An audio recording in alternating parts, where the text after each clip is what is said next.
Hello, everyone. Welcome to cardiovascular disease. Our specific topic here is hypertension.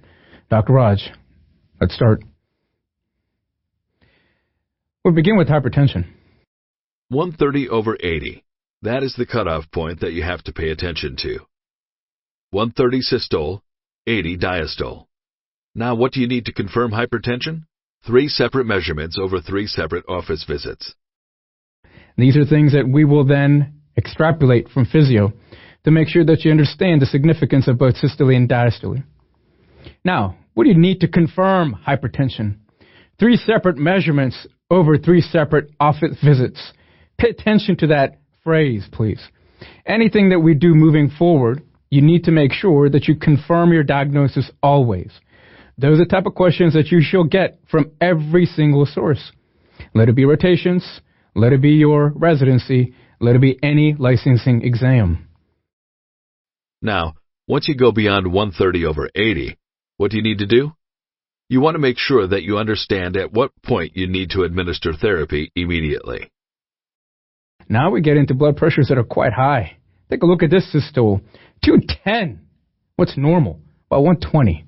As a frame of reference, 120 is normal systole.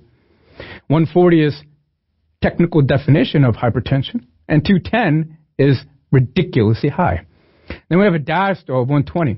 What does that mean? Well, as we proceed through hypertension, we will take a look at the differences between primary and secondary. We'll be spending a little bit more time on secondary because the exact etiology and pathogenesis become quite obvious to us, and the journey towards secondary hypertension becomes very relevant. Primary hypertension, for the most part, what are you thinking about telling your patient? Hey, why don't you lose some weight? Now, you're not going to come out and say that. That wouldn't be very nice.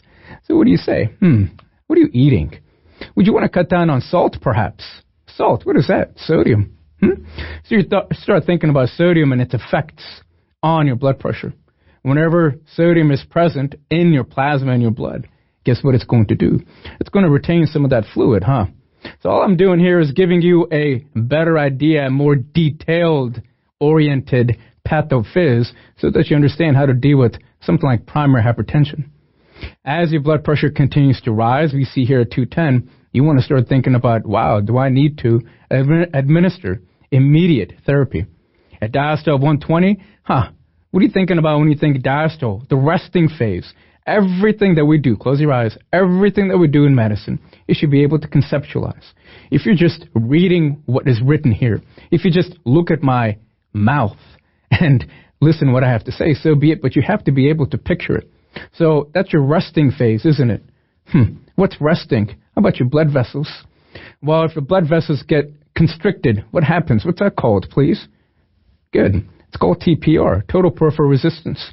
And so therefore, if there's increased vasoconstriction of your blood vessel, what phase of your blood pressure is going to be affected? The systole or diastole, please?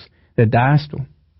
So as we move forward, or any question that you get in terms of dissecting your blood pressure further, you want to pay attention to, well, is the volume contributing to my systole, or is it the fact that my blood vessels and whether or not it's vasoconstricting or dilating affecting my diastole?